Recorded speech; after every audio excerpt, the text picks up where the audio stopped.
So, transport in the time of COVID-19, update from, this is now 24th of May. And send me info at that address. And don't forget, you can go to the new address on our All Singing, All Dancing website. So, as usual, start off with news from the war. That's one of my favorite photographs. Resilience of active travel. And this is a new one. You can get one of those slogans. And this is new. 6-month assessment report of the IPCC. Go to that link and you can get slides of cycling in the IPCC 6th assessment report. And you just go through all the slides. It's all about how cycling is good with regards to climate change, and it's got the IPCC imprimatur. So that's a useful look. I think there are about 16 slides. Did that from 2 weeks ago. The Bike is Best Twitter feed with Ruth Mayorcas on it, the little video and Twitter thread. And also don't forget Cycle City Active City 2022. Brian Deegan will be doing a workshop to discuss designs and proposed schemes. Also done a couple of weeks ago, the Andy Cox Challenge was last week. I don't know if any of you managed to actually get out there to support Andy, but it seemed to be quite successful. There's a little video somewhere with Jeremy Vine talking to Andy, and by all accounts it was quite useful, raised money for road peace and raised the profile of road danger reduction. Now, Park the Car, a new initiative from Ford UK. And this is about, if you go to that, it's about how for short journeys you should try and walk and cycle. And that's Ford UK saying this. Now, what's your reaction? A lot of people might think, oh, that's wonderful. Ford are actually saying park the car. So, however, a cynic says, if taken up, there'll be no drop in Ford's profits, as shifting, even a significant proportion of motorists to small miles won't affect overall motor vehicle mileage, and they'll still make a nice profit and can present themselves as being green and nice and healthy. So, kind of greenwashing. And there'll be additional smugglers from the few who take it up without making more radical and transformative changes. And it kind of brings me back to most of the behaviour change campaigns which are being run by central and local government, which I've been part of as a local authority cycling officer back in the day. And the general consensus was that just kind of saying, hey, wow, why don't you ride a bike instead, doesn't really make sufficient change without changes in infrastructure, law enforcement, deterrent sentencing, support for people keeping their bikes at home, low traffic neighborhoods, etc., etc., etc. So anyway, that's me as a cynic, but it is interesting that Ford is saying that, whichever take you have on it. That's my slide from, again, 2 weeks ago about the local elections. I won't go over it all over again. And here we go. We've got the final allocations from the Active Travel Fund. Go to that link. Mark will be talking about that. I think stick Mark in at the end of my presentation just to make it all nice. Just a few little comments, some personal thoughts. At the same time as we had £250 million from the ATF, £250 million was spent on a roundabout, I think, in Hampshire. So, you know, we're still getting the push for motorized travel, road building, etc., while we're getting this. You know, again, being a bit kind of, sort of humming and hawing and glass half empty and so on, but just putting them in briefly. Don't forget, we've got to be at £2 billion. That's the ATF amount over 5 years. So there should be an average of £400 million, which means we've got to ramp it up to something like 600 million over the next few years. I picked out, Mark might remark on this, how much of this is going into the National Cycle Network. Not saying it shouldn't, can be important to link in other things in urban areas, but just wondering. All the questions about which councils got money, which didn't, what proportion of bids were successful, etc., etc. So there's just some sort of slightly negative thoughts to keep in the back of your heads. Reading list. This is new. The Chancellor has been urged to reform the Cycle to Work scheme to make it easier for people on low incomes to get support in buying roadworthy bikes. That's important. Do read that. This is from Transport Scotland. Survey shows driver attitudes to close pass incidents, and drivers are more accepting of the idea that they need to give room when overtaking cyclists. That's basically it. Don't forget the Straight Line Crazy play about Jane Jacobs and the guy she was up against, Tuesday, 31st of May. Right, UK, Brighton and Hove have got nearly £80,000 from the Department for Transport for a mini Holland feasibility study. Also some support for what they're doing on the sea front. Leicester, yes, they've got a successful 2.2 million bid to active travel, which will mean they'll be restoring the 1930s heritage cycle tracks on Melton Road.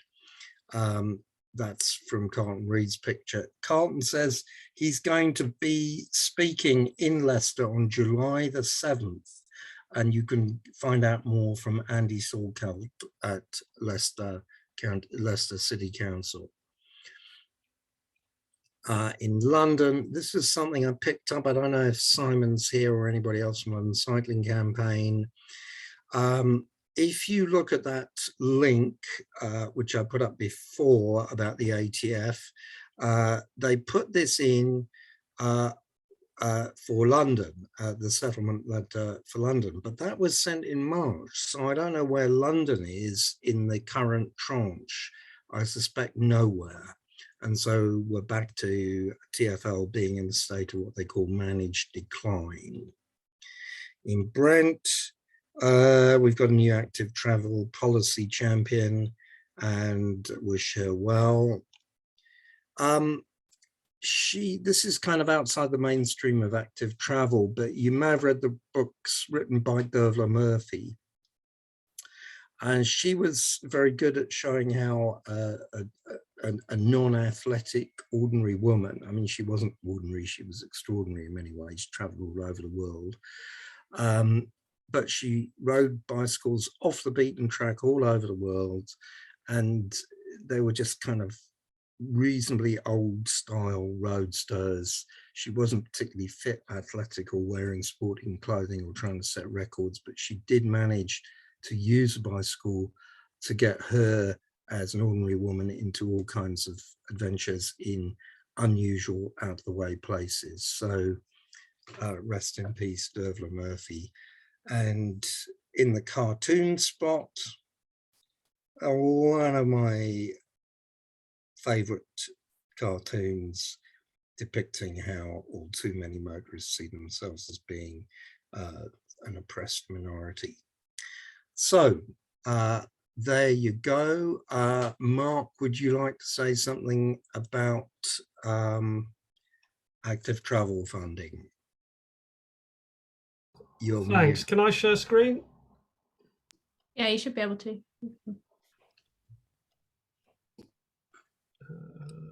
There we go. Can you see that? Yeah. Right, I've got these in the wrong order, so I'm going to go to this one first. So Bob has already said some of this stuff. There's 200 million in total, and exactly as Bob said, that's you're going to have to go some to catch up with the funding. It was always thought that there'd be more funding in the later years as councils build up capacity, but I suspect some councils will build up capacity and others will not, and we'll see which ones they are in a minute. But 161 for 134 local authority schemes. That's not 134 local authorities, over 46 councils. There were 78 in total. I'll come to that in a sec. 19 authorities get a share of 1.5 million.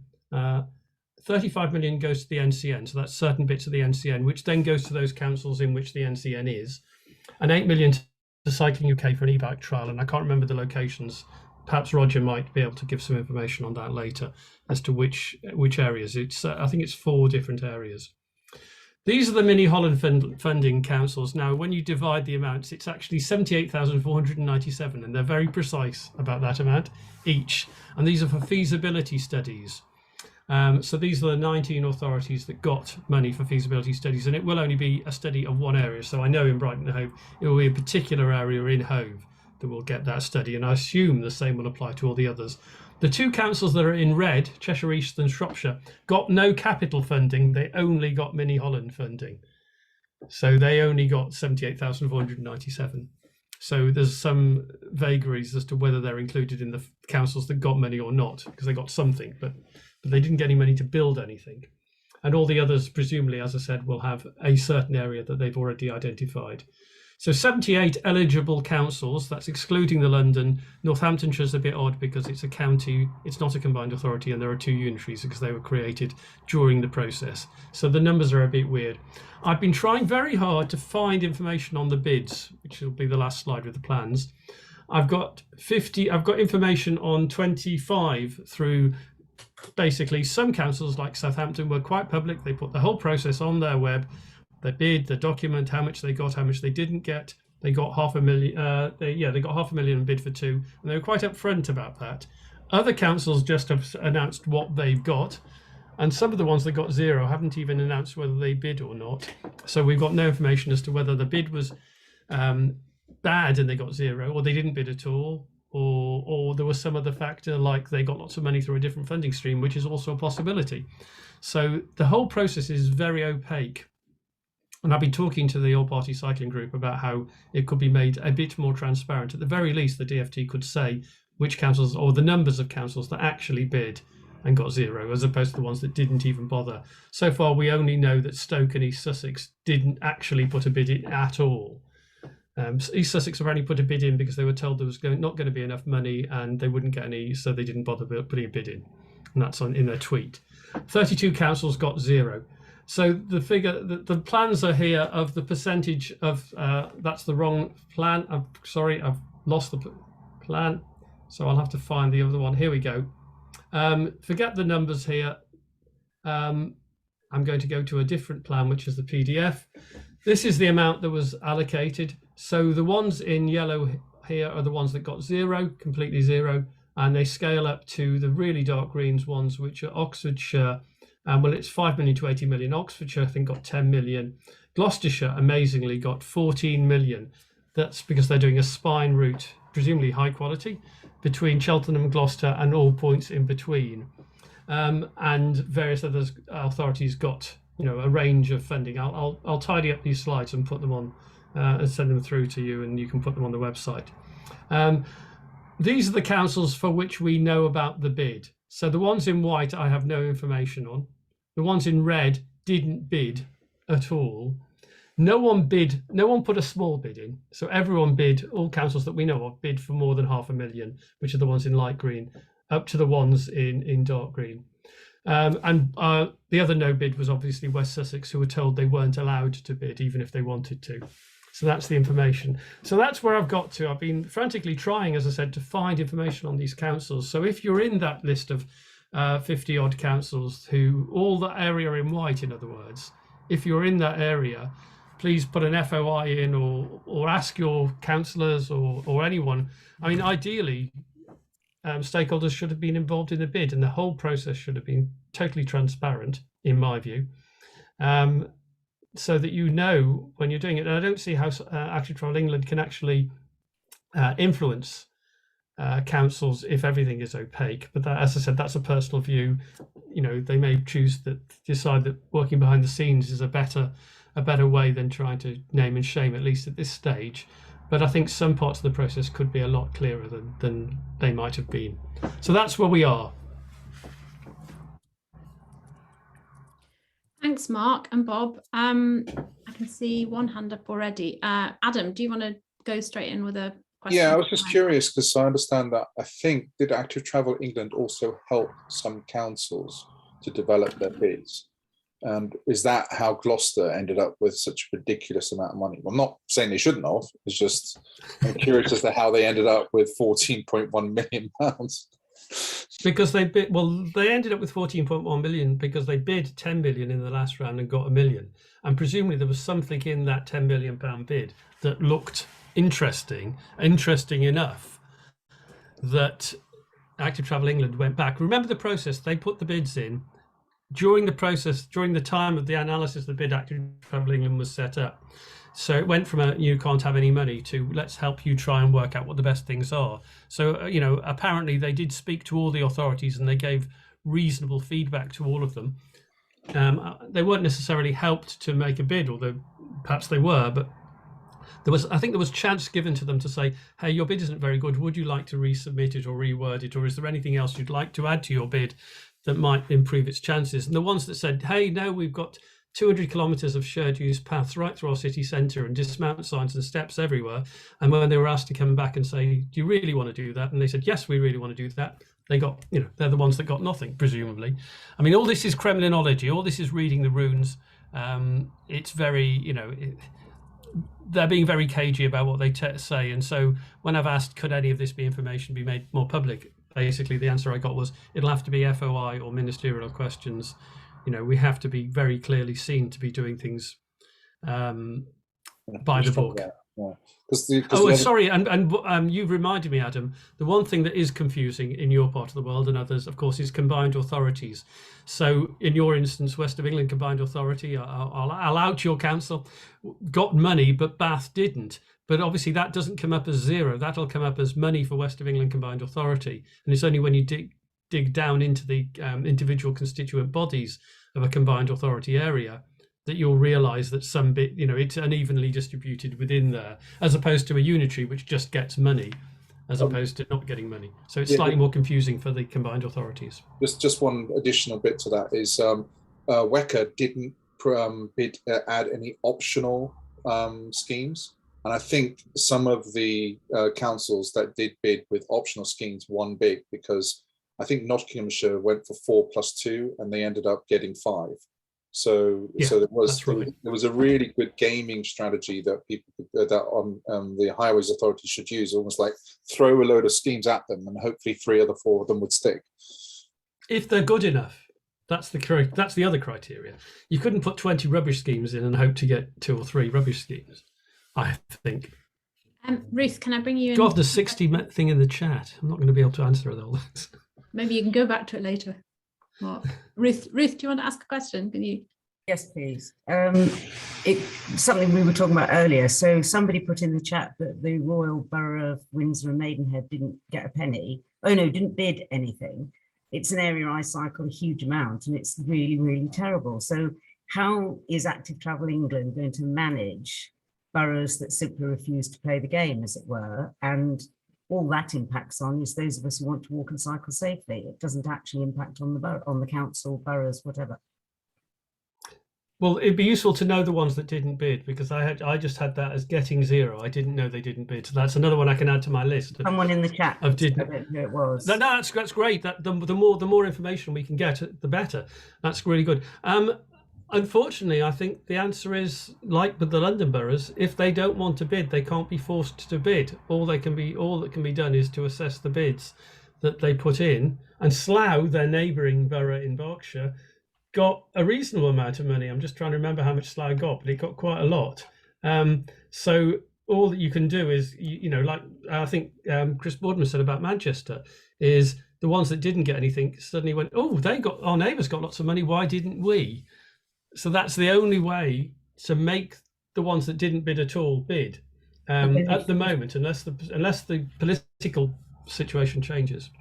But that is the issue. Very quickly, sorry, but that is the issue, isn't it? That Maidenhead and Windsor clearly aren't interested, and therefore that impacts on people who want to walk, cycle, and they're not going to be trying. I think this is sort of what we're going to watch and see what happens, aren't we? Really, and it's really unfortunate that happens. At the minute, there aren't any other mechanisms, are there, though, for making authorities do what we want them to do. Well, they won't get money for other things. Eventually, the DfT said that they won't give money for if they want to build a road or the bus BSIP. So that's the possible stick. But if they turn around and say, we've got shed loads of money, we don't want your money, government, which I think can't see a council doing, but if they do say that, then there's no sticks. Paul, you got a question or a comment? Paul Humphreys from Cycle East Sussex. And following on from what Mark said on East Sussex, I'm trying to find other areas that might be in the same situation as us. So we have an LC whip that's non-LTM 120 compliance. We believe that we haven't got any schemes that we could have submitted which were LTM 120 for this particular process that Mark's talking about, which is probably the reason that we wouldn't get nowhere. We've implemented we're going to implement 5 new cycle schemes in Eastbourne, all of which are also not compliant. And we had been told in the past that if things that we built were not satisfactory, we wouldn't get funding. So all of that lot together, we are in a bit of a mess. And I just wondered if there are other councils who are starting to feel that we're not going to get any money because the documents that we have, the strategies we have, are not going to be able to meet the criteria that active travel are at.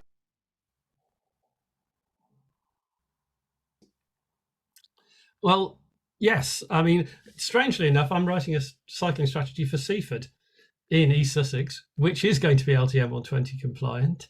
And there will be schemes in there. And the point of this strategy is that it will give East Sussex, if they accept what we've written, because we're not doing it for the county council, it'll give them a strategy to bid for. And if you haven't looked at some areas, they have been very specific that they've only got funds for schemes in one town in a county. So sorry for the rest of the county, there wouldn't be any. But that's exactly what we're doing. And that's what might be possible in other areas, is that you just pick one area, you say, we're going to try and make this the centre of cycling excellence for the county. And you focus on that one little patch. It's not really a solution, but it's a start. And if you've got one place that works, then you can start saying, let's do more. But if East Sussex aren't interested in the report we've given them, then we can't make them, we can't make them adopt it. So the same story again. And Martin Richardson, you got your hand up. Have you got a question or comment? Yeah, I was just going to give thank you. I was just going to give a bit of context to Royal Borough of Windsor and Maidenhead. The information I got literally this morning was that we didn't submit the bid because in the summer of last year, they were going through a public engagement process to develop their LC whip, and their engagement previously had been so poor that they really didn't get any public support for the schemes that they'd wanted to do. So they went back to the starting point. So they'd explained to DfT that they weren't in a position to put forward any schemes. But their draft LC whip is going to Cabinet in the next month, question the quality of that, but they are hopeful to be in a position to submit bids for the next round, whenever that will be. I don't know, Mark, if you've got any information on when that might be. I am told soon, but soon in government speak can be anything from now till the end of the year.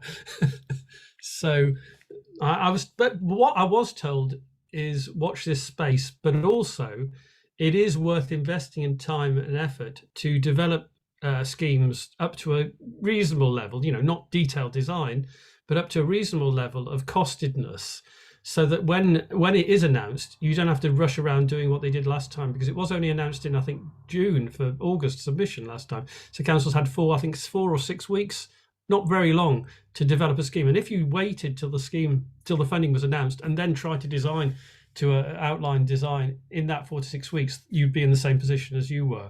So it's worth investing, but you've got councils saying, what's the point of trying to do this if we're not going to get any money? So we're not going to do it. And then they get left, the ones who get nothing get left more and more behind.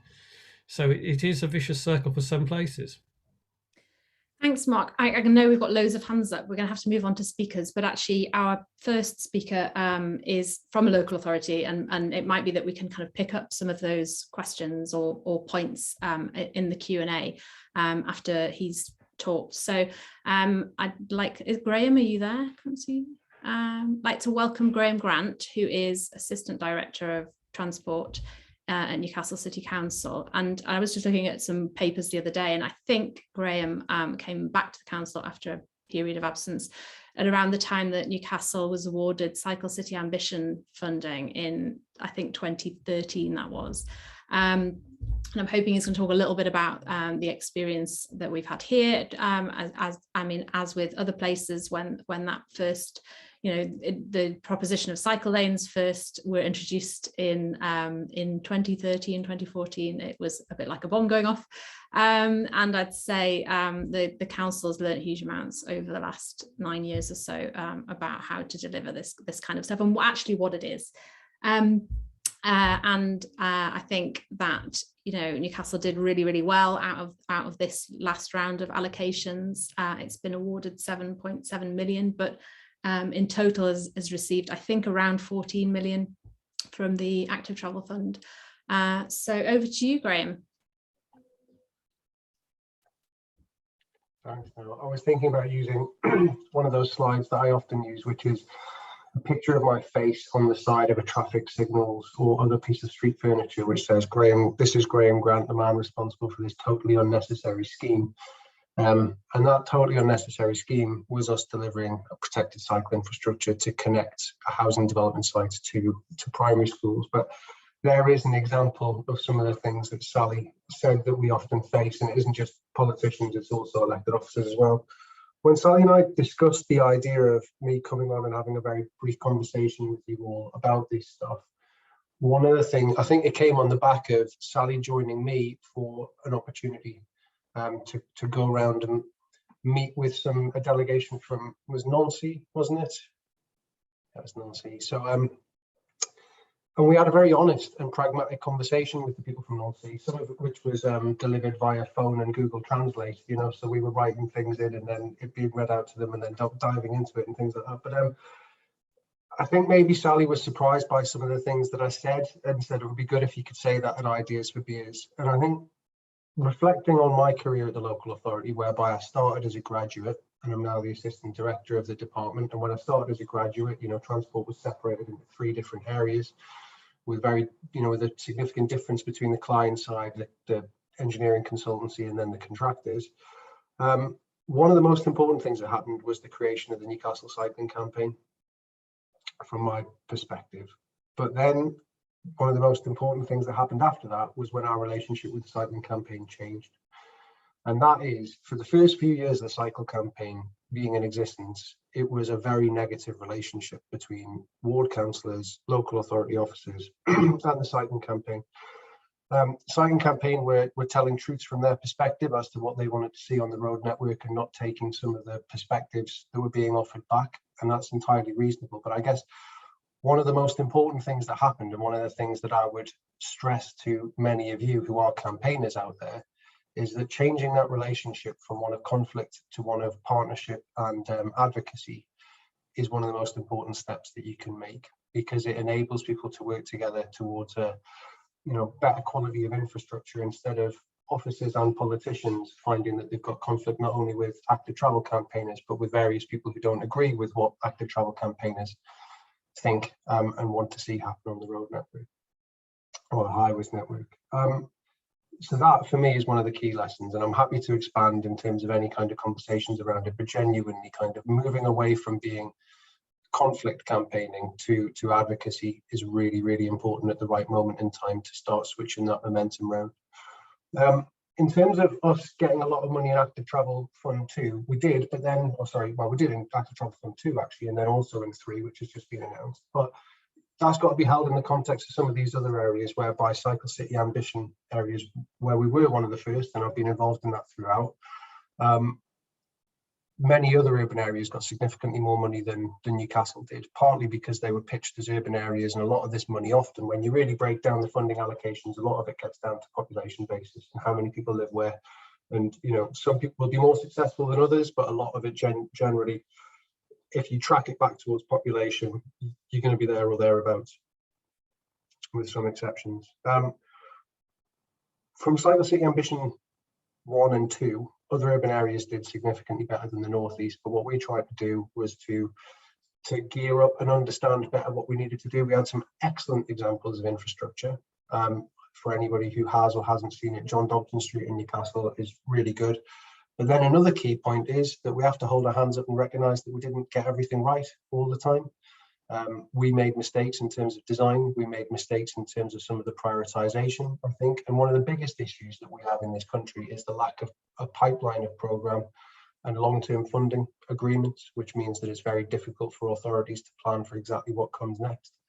That is being dealt with in many respects by the approach taken towards mayoral combined authority areas with, an agreed allocation of funding through the City Region Sustainable Transport Strategy, so that authorities can plan many years in advance. And one of the reasons why we've been successful relatively in terms of what we're looking at for ATF3 and so on is because we've recognised many of the gaps in our network that have come from delivering high quality infrastructure in certain locations, but it not connecting to others, and having at least a pretty good idea of what we'd like to do to join the gaps up. And so what we've been able to then do in ATF3, for example, is we'd secured some money to make permanent a temporary scheme that we'd implemented during COVID in the vicinity of one of our hospitals. So we secured money from ATF2 to make that permanent, but we recognised that the next link up to the moor and over one of our motorways wasn't dealt with in that. And so by the time ATF3 came around, we had a series of designs already drafted up as to what we could extend that into. So some of the funding we've dealt with in ATF3 will be going directly into the scheme that's right next to one that we're going to start on site within summer. So it enables us to just kind of move up the network, trying to fill in those gaps. Thinking about some of the conversation that you were just talking about there, Mark, in terms of the approach from Active Travel England, one of the things that we had, for example, is we submitted as many bids that we thought were reasonable and legitimate, right, in terms of the quality of design and what they would do for the network. One of the things that Active Travel England did is then reviewed what we'd submitted and said, well, there was one scheme that we submitted, for example, in the West End of Newcastle, which they said, this is a really good scheme and we like it, but we don't think that it's appropriate for this round of funding because of the level of use that you could get elsewhere in the city. So do you have something else on the basis that you've shown a really good level of ambition for the city? Are there other areas of the city with potentially a higher propensity for people to cycle that you might be able to use this funding in? And for us to kind of hold this other scheme on a list of schemes that could be brought forward at a later date. And so we were able to then do that. And part of the reason we were able to do that is because, getting back to the point about long-term funding settlements, in many respects, when we've been given 4.25 million for a corridor scheme, and we start designing it up and taking into account what people want, what they've told us that they want over many years, you end up getting to a point whereby it's going to cost you £11 million.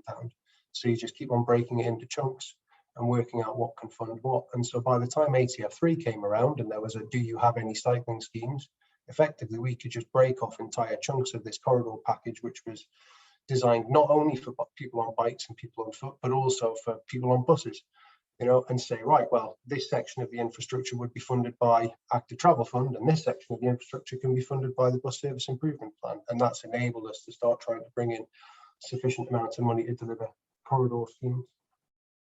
In terms of consultation, I saw somebody put in the box, ATE, might benefit from doing something around a standardized way of engagement. I appreciate where people are coming from. The lessons that I've learned over many years is that there is no one size fits all in engagement, and you can't expect that just because you've done something well in one place that it'll work somewhere else as well. You've always got to play the concerns and the feelings of the people who you're engaging with based on, you know, at face value. Now, clearly, one of the things that we have done, I think, a bit better is we've used things like commonplace for years now. So when people talk about using commonplace or other interactive mapping and digital devices, we've based a lot of our consultation on that for many, many years now. And it helps layer your understanding of an area. So when we've been coming back with LTN proposals, for example, it's not just based on, hey, we've had this good idea. It's actually, we can relate this back to a consultation that we did 5 years ago, the data for which we've still got. And these are some of the issues that have come up through elections in terms of people's concerns about road safety. And these are our issues that have been expressed toward councillors. And therefore, here's a more coherent plan that we can bring forward. Now, is there anything else that I only had like a few minutes to speak to? So yeah, I wonder whether you talk a little bit about the politics, and because something that I think is notable that's changed since COVID really is that so many more councillors and definitely not everybody, but there are councillors now who are unified around supporting particularly things like LTNs, and we have one here, in fact. And also, but that actually, you know, there's no party, really kind of significant party kind of really pushing against it. I wonder if you could say a little bit about that learning curve of kind of, particularly kind of as cabinet members have to make, you know, make decisions. I think being a politician is very difficult, is the first thing that I'd say. You know, in many ways, so is being a local authority officer. I think a lot of the time politicians aren't faced with people saying, congratulations, well done, this is fantastic. Because people who think, that's all right, don't necessarily say anything about it. It's the people who don't think that something's all right that will take the time to get in touch with them. So a lot of the time, politicians are faced with, whether they're local councillors or others, are faced with people complaining about things that they either don't want to see change or, you know, that they don't like that is happening at the moment. And therefore, in the context of kind of shutting streets, you know, which is at its base level, low traffic neighbourhoods is shutting streets to motor vehicles. Now, there's plenty of other stuff that gets layered on top in terms of the outcomes from it, but it's kind of core level. It is about kind of stopping motor vehicle traffic coming through a residential area. There are going to be legitimate concerns about that stuff, and there are legitimate concerns about it.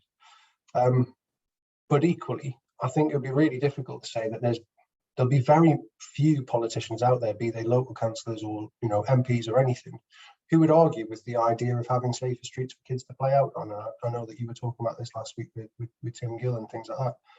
So some of it is about how you frame the conversation, but it won't win everybody over, as you've seen. And I think you just have to, I guess one of the key things that we have learned, particularly from the COVID experience, was we didn't have great before data on some of the locations where we decided to implement measures that would create low traffic neighbourhoods. And because you didn't have great before data, it was a lot easier for people to you know, say, well, what are you comparing it to? What is your factors of success? And that's very difficult when it's a policy-led intervention. It's really important to try to be able to back it up with some solid data.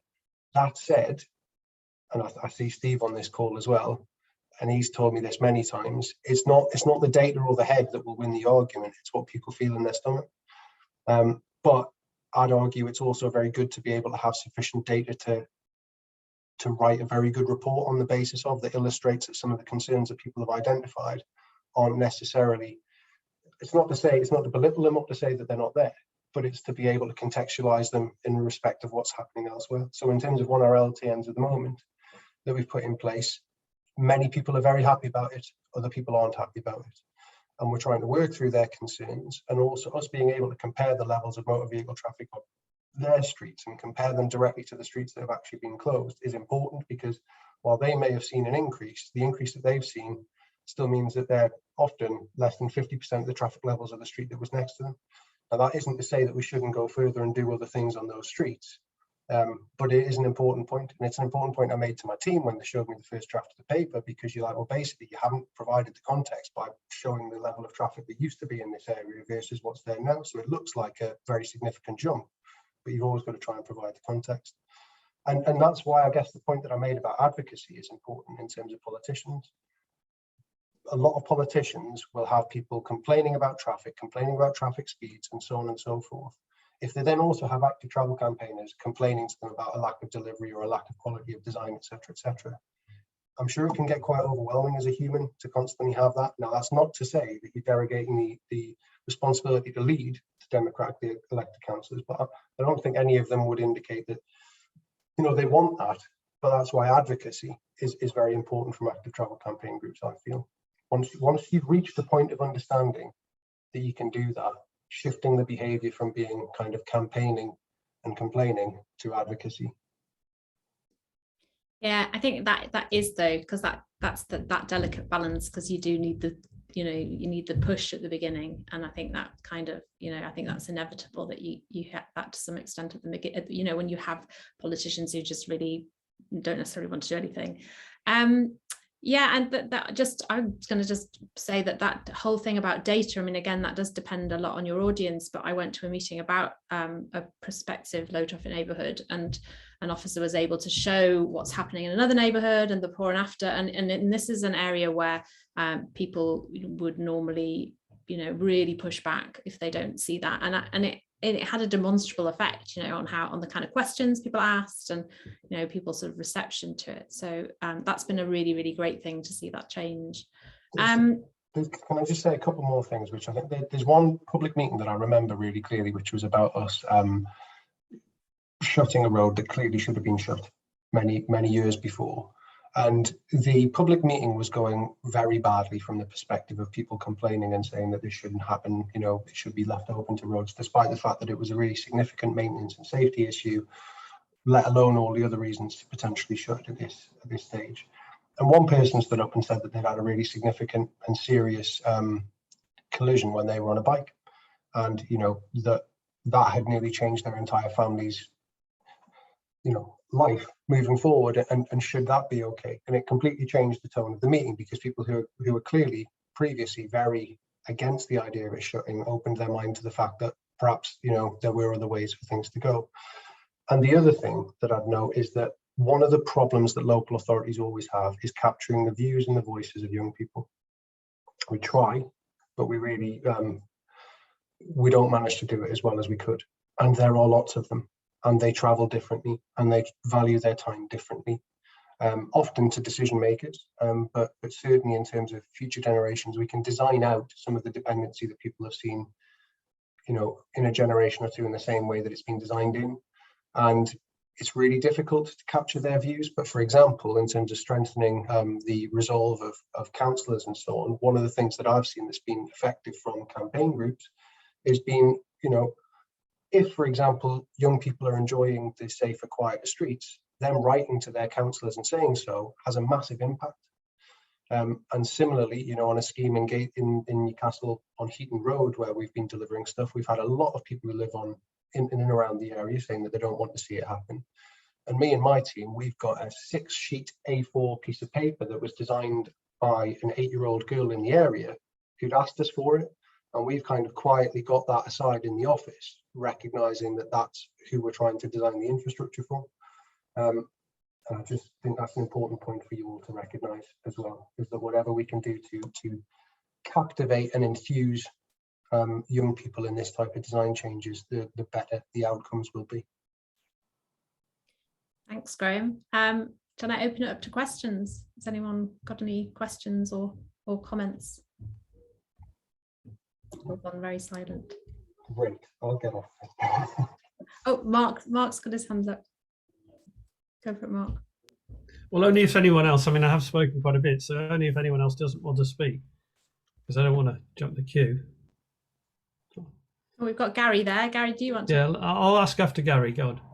Yeah, I'll just come in quickly, if I may, Graham. Bear in mind, I'm coming at this from largely a sort of amateur advocacy type of perspective. In Kent, there were 5 schemes put forward for ATF2. In effect, 3 of them have been kicked out following the public consultation, and the officers are now coming back to sort of say, well, what might we be able to deliver?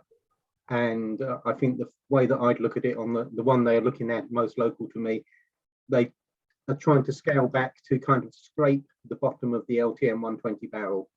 So what was a very positive, very forward-thinking scheme for Kent is probably being scaled back to the very best we might have seen out of them at the tail end of the 90s. As an advocacy group, we're then sort of caught, do we run with this? We understand, we accept that you're not going to get something better past public opinion, or do we simply kind of not, well, for want of a better expression, throw our hands up in despair and say, well, there's no way we can support anything less than what you put on the table first time?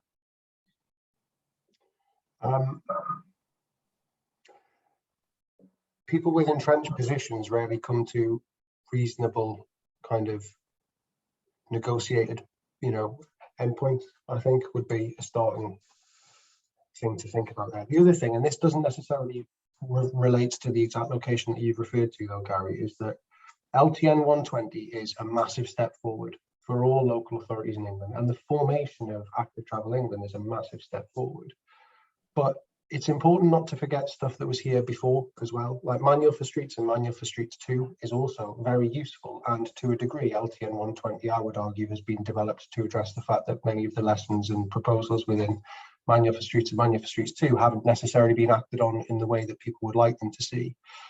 There will be justifiable and reasonable reasons to move away from LTN 120, in my professional view at this point in time, having looked at designing particular locations where you're trying to work out, can you adhere to it in all locations? As an example, we've got one of the areas that I was referring to you before.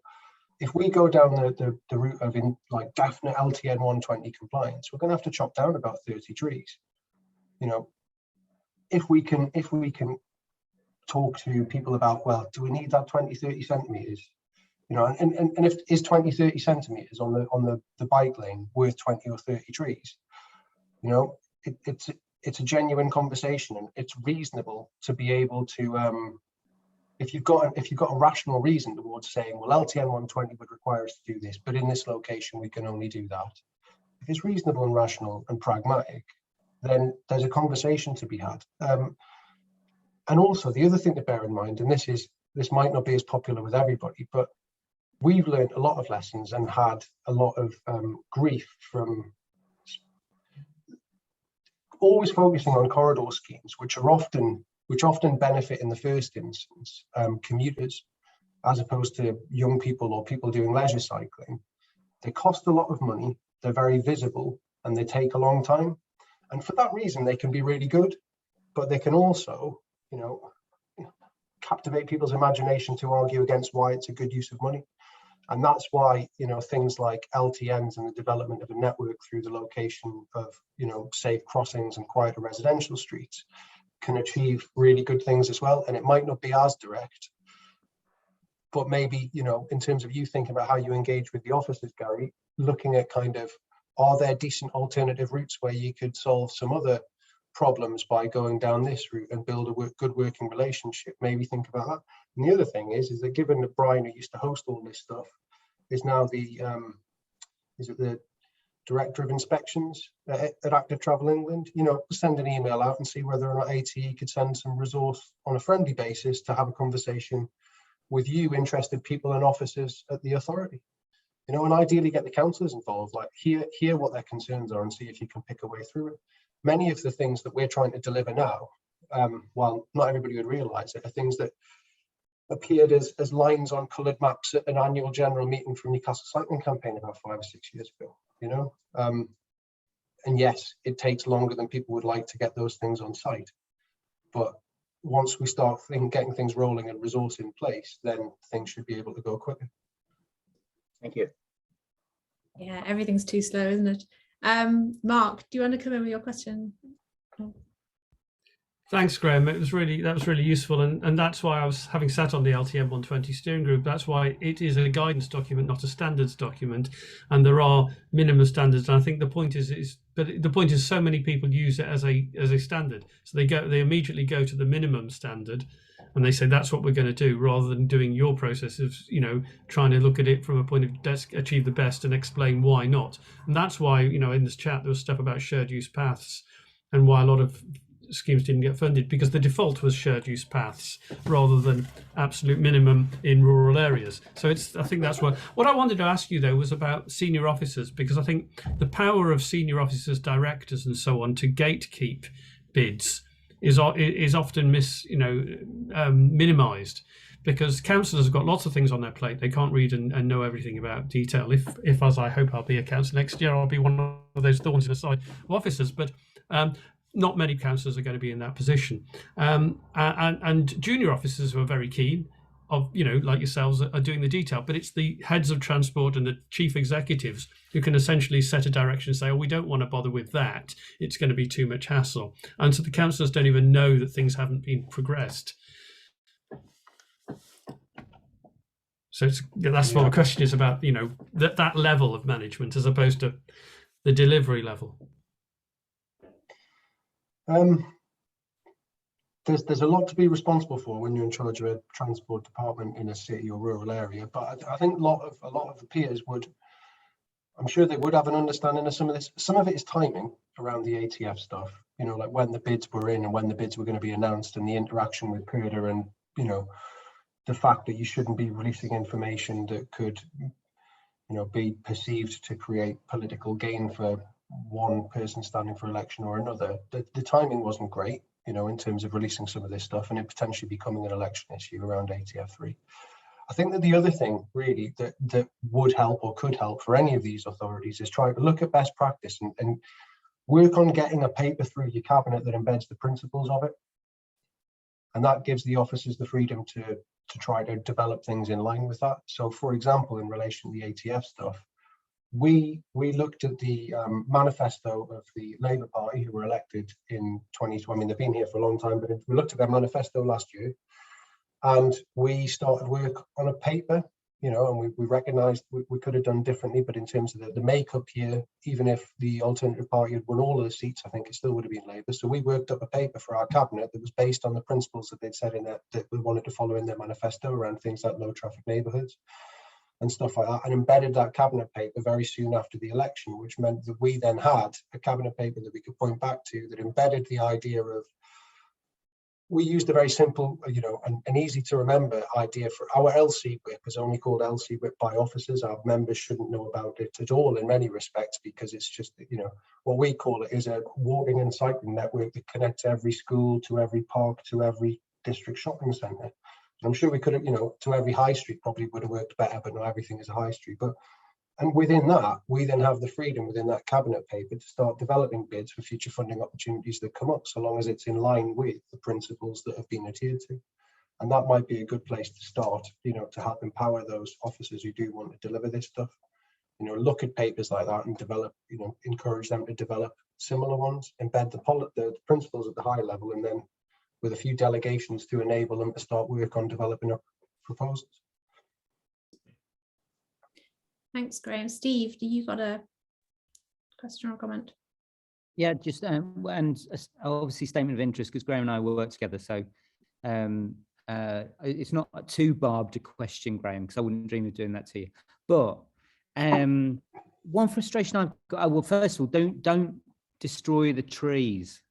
That's a shit thing to do and should not happen. And if I'm really honest, and speaking freely with all of our friends on Ideas with Beers, when we had our scheme in Manchester down Oxford Road, we lost loads of trees and it caused loads of backlash. And you don't want that. If you're trying to get all the stuff that we believe in through, by making your first action sort of basically reducing the city's canopy cover at a time when the whole of England is actually seeing deforestation, not afforestation, it's just not helpful. And that leads me to one point which I'm increasingly frustrated about, even though we work with you in Newcastle, but politically I'm more engaged in Greater Manchester, and we are failing to integrate our major urban strategies adequately. So that point around trees should be integrated with something around a green infrastructure plan properly, so that the two are delivered in tandem, and that's just not been done for us. And equally, our economic strategies are still not connected, so that you can make a really strong economic case for all that you're doing, but I just don't feel you've got all the tools in your toolkit to be able to do that.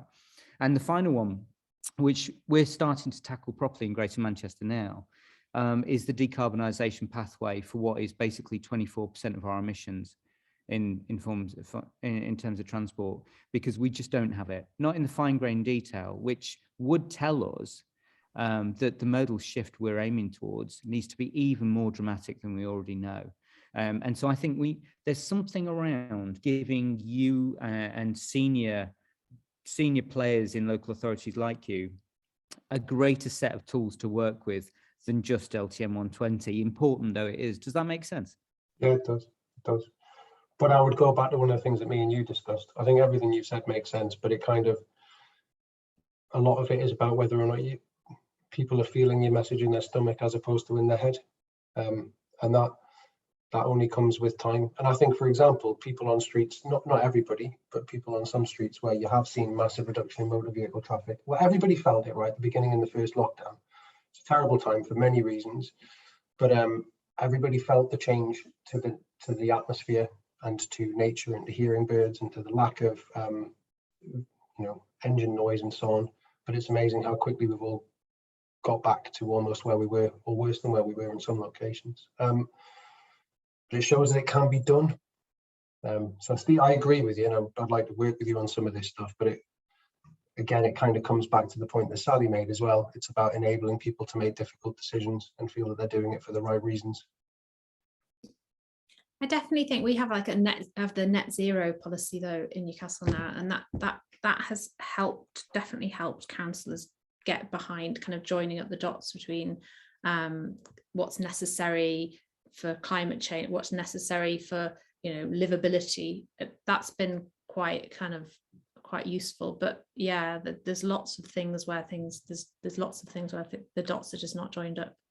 I think we're going to have to draw it to a close there because we have another speaker, but thank you very much, Graham, for coming. Thank you. Well, I've got to get off tonight for something tomorrow. I've got to travel tonight, so thanks very much. Thanks. Bye. And next we've got Roger Geffen. Roger, are you there? Yes. Yes, he's there. Great. He's going to talk about sort of more kind of, thinking about future challenges. I'm going to hand over to Roxeanne now because I've also got to leave. And she will sort of pick up Q&A when Roger's finished. So over to you, Roger. Do you want to share a screen? Are you able to do that?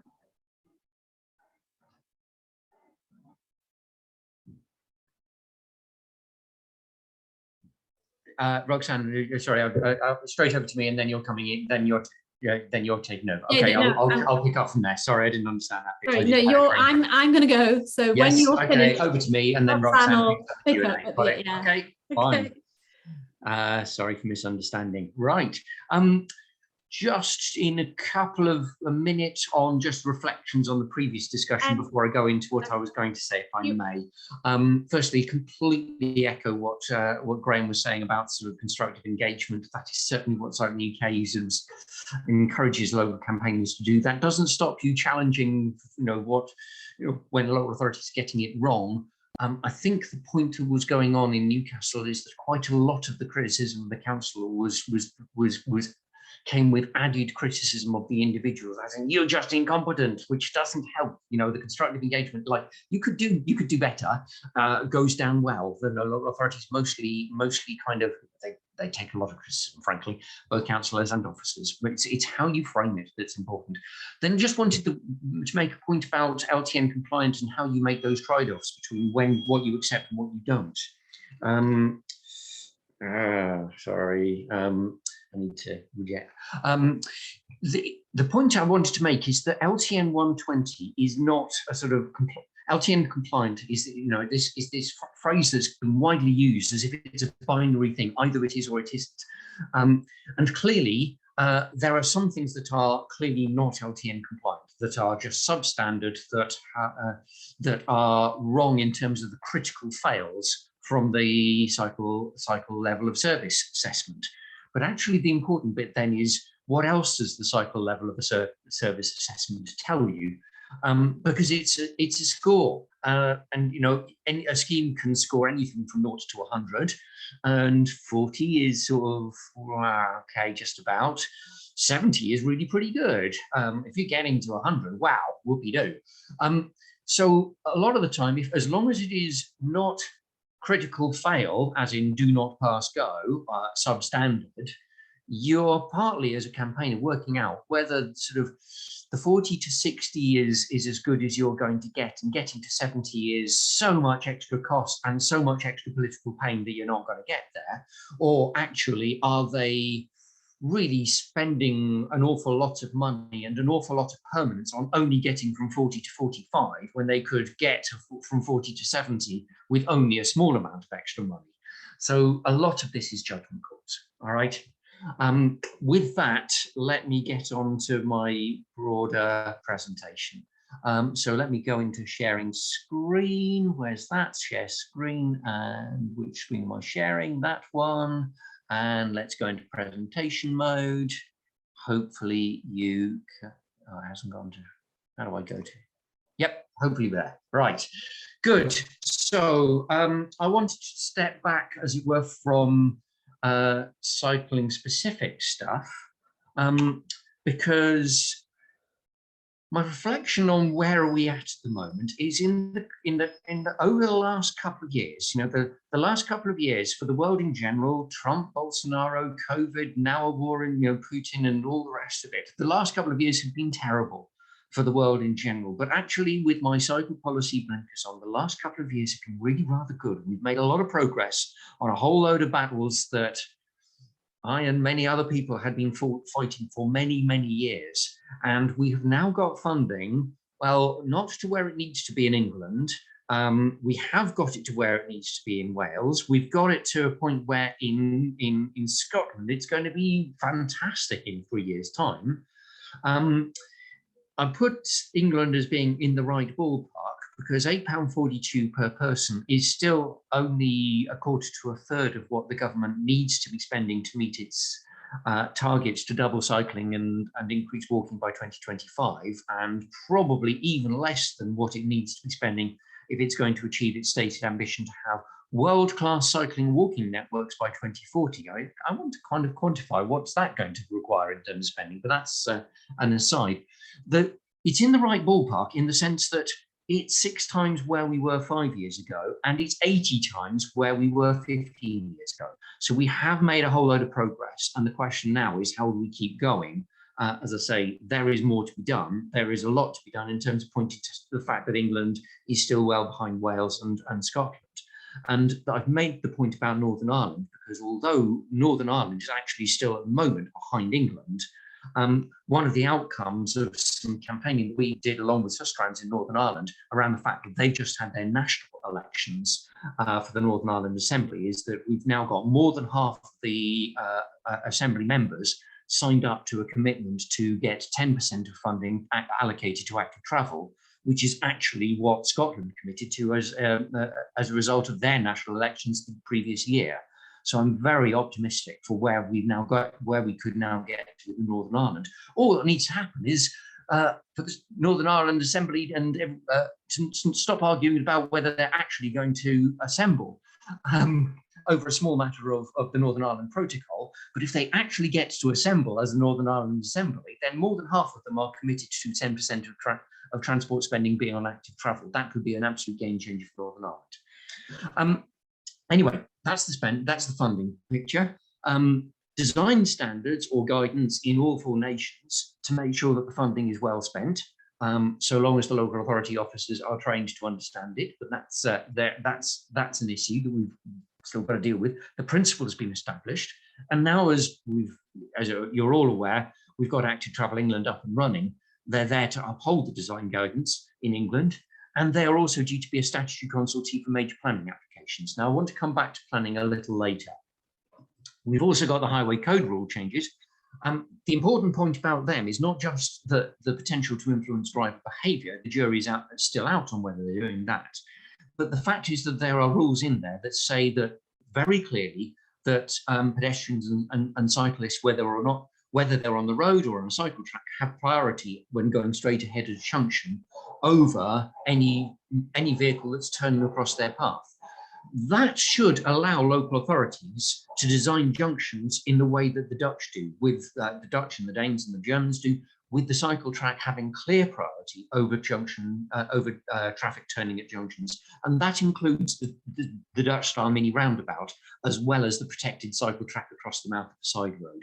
So the local authorities were very averse to doing this when the highway code didn't clearly say that a driver would be at fault if they hit a cyclist using that cycle track across the mouth of a junction.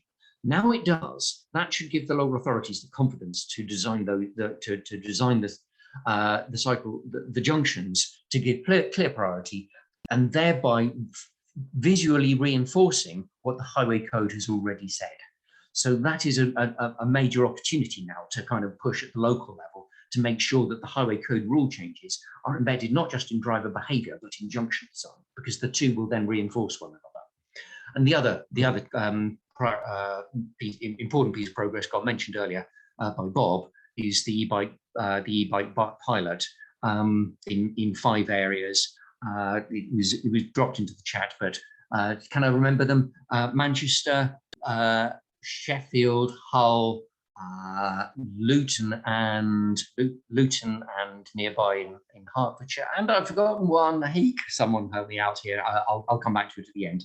But yes, a pilot to give people the opportunity to, particularly people who might have thought cycling's not for me, I'm too old, I'm not fit enough, I have a health condition. Actually, an e-bike can, once you get on an e-bike, it can completely change your perceptions of whether cycling is in fact for you. And of course, the average e-bike trip, this is from Dutch data, is about 60% longer than the average conventional bicycle trip. So it's potentially a game changer in terms of the climate potential of getting people cycling. Right, so against all that background, we start having to move in different directions. What I need to do in terms of national political influencing is very different from what my campaigns team colleagues need to do in terms of supporting local campaigning. So I'm mainly going to be talking about things like traffic reduction, planning, road safety. As I say, broadening our horizons beyond cycle-specific or active travel-specific policy to some of those bigger battles. But at the same time, at the local level, there is a real need to kind of make sure that some of the gains we've made at the national level, in terms of good design standards, in terms of getting local authorities to understand the highway code opportunities, in terms of using the network planning guidance as well as the design guidance, making sure that all of that gets embedded at the local level. There is one important overlap between the traffic reduction agenda, which I'll talk about, and the local level, which is the local transport plans. I will come back to that bit in a sec, but I most want to talk about those kind of headlines of traffic reduction, planning, and road safety, and then come back to the local transport plan bit.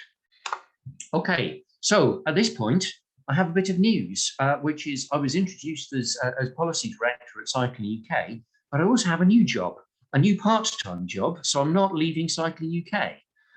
So I will also be now, well, in fact, I've started working with Transport Action Network, who many of you will have come across. They've been fighting legal challenges around the government's roads investment strategy, but they've also got some funding to do some work on traffic reduction. I thought, well, actually, that's something I was going to be doing at Cycle UK anyway. But the fact that they got some resources to do it better with a job share partner who can really kind of magnify the sort of the com side of this means that I can probably do a better job of building a coalition around the idea of traffic reduction if I have an organisational hat that says transport action rather than one that says cycling. So I elected the chance to do this. So yes, we will be building a national coalition, trying to make it easier for some of the other environmental groups, but also health groups, indeed some of the more progressive local authorities, to get behind the idea that if we really want to get more walking and cycling and indeed public transport going, there is a complementary chicken and egg relationship between traffic reduction and the sustainable alternatives. Obviously, more people walking and cycling can help reduce traffic, but we also need to do some traffic reduction in order to free up the road space for cycling, walking, and thus to really function effectively. You know, we need road space reallocation to create the opportunities for walking and cycling, so that walking and cycling can contribute to traffic reduction. So the kind of, you can see what I mean about the chicken and the egg.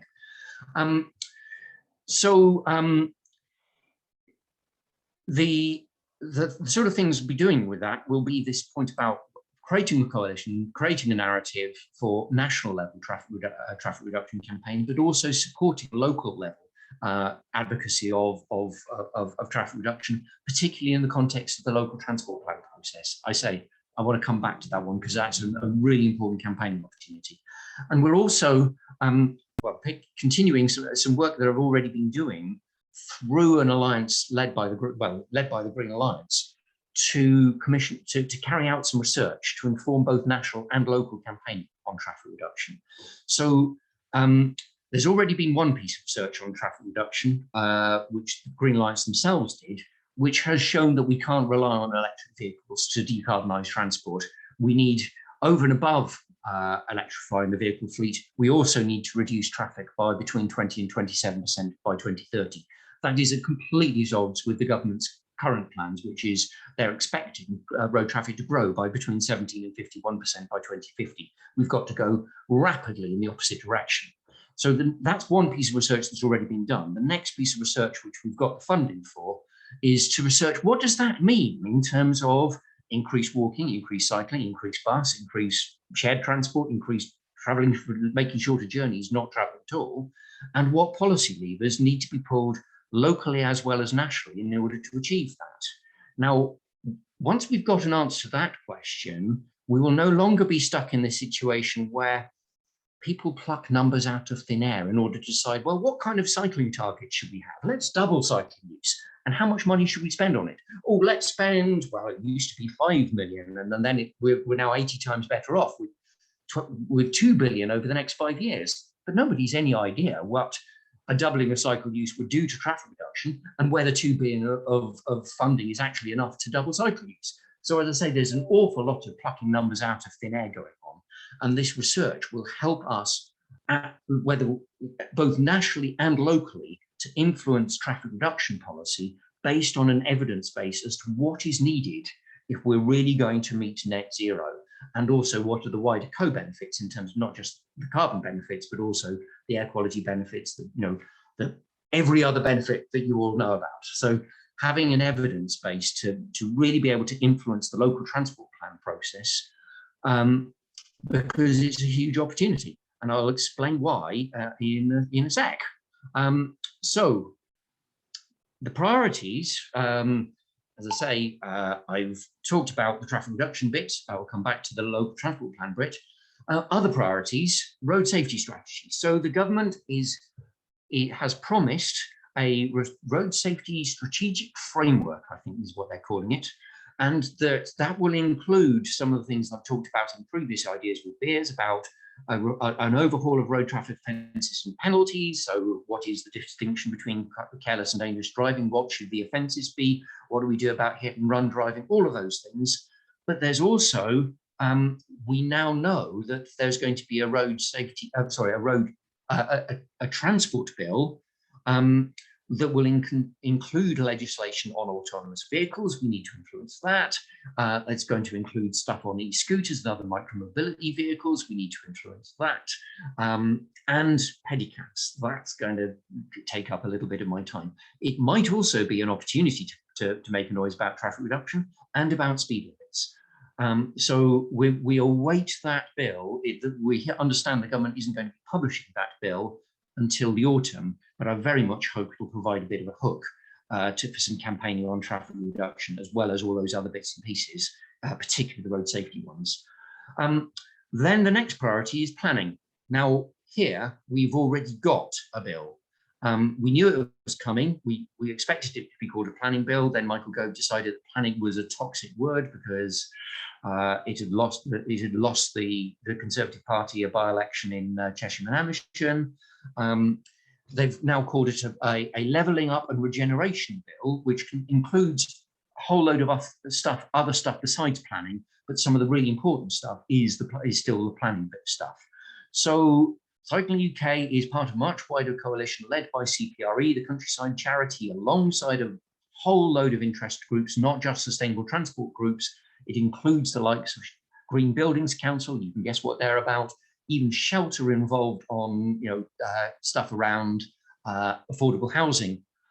So it's a very broad coalition, but we want to make sure that, among other things, that climate and indeed access to nature are absolutely embedded at all stages in the planning process, from national policy through to local, individual, site-specific decisions. That planning and the net zero, that all of these decisions take account of, is this going to contribute to or undermine getting to net zero? And from a transport point of view, that means, is it car dependent or does it support sustainable transport? So we've got an opportunity to make sure that all of those issues are reflected in the legal framework in that bill that the government has published. It's not there at the moment, so we've got to work as part of this wider coalition to influence it, and expect some public campaigning to come out of that. I'm running behind where I needed to get to, so I'm going to skip the off-road access bit. I'm going to skip the fact that the transport bill might also be an opportunity to talk about bikes on trains. I'm going to skip the opportunities in Wales, Scotland, and particularly Northern Ireland. I touched on the point about having a political commitment to 10% of transport spending being for active travel. I'll let you fill in imagine what the opportunities might be from that. You can see where they might be. So I've talked about the transport bill. I've talked about the levelling up bill. I haven't really talked about, I'm going to skip HS2. That's also a bit of an opportunity. I've also talked, I've talked about all sorts of things in the wrong order, haven't I? I will get to that point that I've been promising to talk about local transport plans. So this is the local opportunity. Local transport plans were originally invented over 20 years ago when John Prescott, who some of you will remember when he was Transport Secretary, he said lots of great things about wanting to reduce traffic. And if in 5 years' time he hadn't reduced traffic, he would have failed. And he said, hold me to account to it. Well, he failed. And now we've got some unfinished business. So how do we make sure that this happens? Because one of the things that he did do, which was actually very positive, was introduce this thing called local transport plans. And every local authority in England, outside London, had to write one. Every 5 years, it would set out a long-term vision and a 5-year plan. And that was the main mechanism by which local authority outside London got their transport funding. Then the coalition government came in and sort of let the system wither away. They said that local authorities, they were relieving the local authorities of the burden of having to write these things. And instead they gave local authorities a whole load of other burdens to get their funding. They gave them lots of ring-fenced funding pots, the Future High Streets Fund and the Housing Infrastructure Fund, and local authorities had to jump through all these different hoops to get funding. The government is now going back to the local transport plan process as the means by which local authorities get their funding.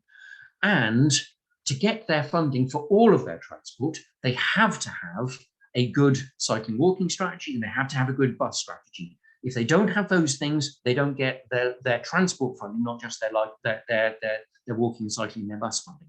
That makes it a huge opportunity for local campaigners. Oh, and they also have to have carbon reduction targets, not quite traffic reduction targets, but if, frankly, I suspect that if the Department of Transport officials had been able to get Grant Shapps to say traffic reduction, they can't get him to say it, if only, they would have said traffic reduction targets, but they could get him to say carbon reduction targets. So that's the rules of the game in the local transport plan. This is a huge opportunity for local sustainable transport campaigners to work together. So walking and cycling campaigners to hook up with public transport campaigners, even the public transport operators, as well as the wider environmental campaigners and health campaigners, to all get together around influencing local transport plans. As I say, I suspect there will be some local authorities who will actually say, yes, we want to do traffic reduction. We're just hampered by national government not giving us the tools, particularly around introducing road pricing, making it difficult for them to do road pricing or parking charges, because whenever a local authority wants to do the right thing, Greater Manchester, then they find that national government hasn't helped them, and then we end up with an argument between local and national government as to whose fault it really is. So to some extent, we've got to kind of join up the national and the local campaigning to make sure that national government is creating the policy opportunities, particularly around pricing mechanisms, for local authorities to be able to do traffic reduction and to do it well, and to not get caught in sort of political bun fights about well, whose fault is it that it's a tax on the tax on motorists. We've got to make it much easier for national NGOs, national politicians, local politicians, health advocates, all sorts of people to dare to talk about traffic reduction, because there are a lot of people who think it's political toxic. There are reasons why when you say traffic reduction to people, particularly in more rural areas, they think, what, you're going to stop me using my car? Actually, there's a lot of public support for traffic reduction, so long as they can see, so long as people can see that that does also mean getting sustainable transport alternatives, including cycling, walking, and e-bikes. But it's also about buses and connecting the active travel agenda to the wider sustainable transport and health and every other agenda that we all know we're all part of. But it's about making sure that all those wider alliances come on board to give us that extra space that we need beyond just talking about cycling, walking. So local transport plans are the opportunity. I'm so sorry. And I'm wrapping up. I'm wrapping you up. I am wrapping up. Good. I'll wrap up then. I'll give you one sentence to wrap up. Local transport plans are a great opportunity. Let's get discussing how we make most of them. Over to you. Excellent. Okay, so Lucy, a quick question from you. If anyone else has a question, a quick hands up or put it in the chat and we'll race through so Ruth gets her last word as well. You're up, Lucy. Yeah, I've put it in the chat as well, but just I'm concerned about what I'm hearing from Active Travel England, that this target for 50% of all urban trips to be walked or cycled by 2030 appears to me to be already watered down. I don't know whether, Roger, you're aware of that, but the last I heard from Brian Deegan on the Lovable Neighbourhoods thing, he said 50% of short urban trips. What a short urban trip is, who knows? But that's something to really watch out for, because it has a massive implication on the traffic reduction targets. But yeah, thanks, Roger, really interesting. Yes, when that target first appeared in Gear Change, we and the other Active Travel groups did not make a fanfare about it, because our immediate question was, what does that mean? What's the baseline? Where are we starting from? And the fact that the Department of Transport didn't even know the current level at that time tells you all you need to know about this being yet another number plucked out of thin air, just like all the other numbers out of thin air that I talked about earlier. Let's double cycle this. Let's increase walking and cycling to 50%. No idea where it is at the moment. We've no idea what we need to do to achieve it. Let's just come up with this target. So I absolutely share your concerns about that. This is exactly why that Greener Alliance research is designed to say, well, what targets do we actually need in order to be on for the transport sector to be on course for net zero? You see what I mean about the idea that if instead of targets plucked out of thin air, the trouble with targets plucked out of thin air is you can chuck them back into thin air and it doesn't matter. Whereas if your targets have been derived from a net zero target, which is a legal commitment, then if the government fails to meet its targets that have been derived from net zero, then that has consequences for its ability to meet net zero and its compliance with the law. This is why evidence-based targets and evidence-based funding allocations could be an absolute game changer. Thanks, Roger. So yes, and absolutely. Wrapping you up on an answer. We need to know what they mean by that 50% target and how does it contribute to net zero. Okay, and Roger, I think that research will help campaigners get aligned as well. As you know, I get very frustrated about us all asking for different targets. We need to get aligned as well. Becky, your question is up, and there'll be one more question after Becky, so get in quick if it's you. Go, Becky. I think it's brilliant, Roger, that you're working with the Transport Action Network. And is it okay to tell people about that now? Yes, indeed, absolutely. Yes, no, go for Wonderful. it. So the word's out there, and yeah, I haven't disseminated as widely as I should have done, but there's no secret about it whatsoever. So by all means. Great, thanks. Congratulations on that, Roger. Do we have one question before I hand over to Ruth? We're a little bit late, but I've still got a good crowd here, so I'll keep it going. No more questions. Oh, well, Roger, you're lucky. It means you finished almost on time. And we must get you back, because I think there is so much I'd like to discuss around how we can have more alliances and work together on these local transport plans. But I'll just say thanks for letting me chip in at the end for a little bit of chairing. And Ruth, over to you for the last word. Thank you, Roger. Sorry for overrunning. Oh, you've got so much good stuff to say. I'll let you do it. Okay, Ruth, over to you. But also a reminder to everyone that we're not here next week. That's the week off, but we will be back for the 10th of June when we have the Bruntlets from Dutch Cycling Embassy and I think Runty Highwomen, I'm not quite sure. But remember, next week is a week off. So I'm in Pembrokeshire, and I've been cycling in Pembrokeshire, and Route 4 here from Fishguard is absolutely phenomenal. It's beautifully made, it's beautifully maintained, not a pothole in sight. And what adds to the perfectness of it is the driver. Driver behaviour is phenomenal. We've not been tailgated, close past, monstered by oncoming drivers. It's like being in a different world. It's like being in France on a B road.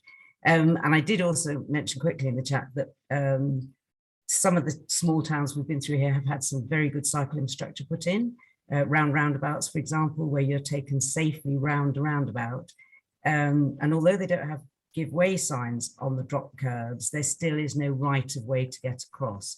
So a big shout out to Pembrokeshire County Council, who've put signs everywhere about close passing on all their Route 4 route, which we need in England, and certainly Surrey Council need to do them.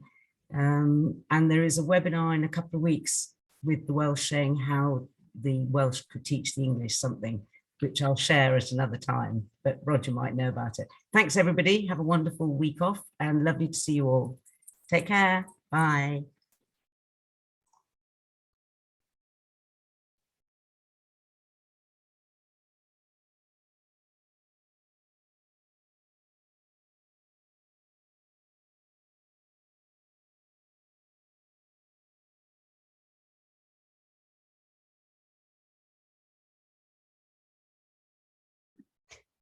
Thanks for those reminders at the end, Ruth.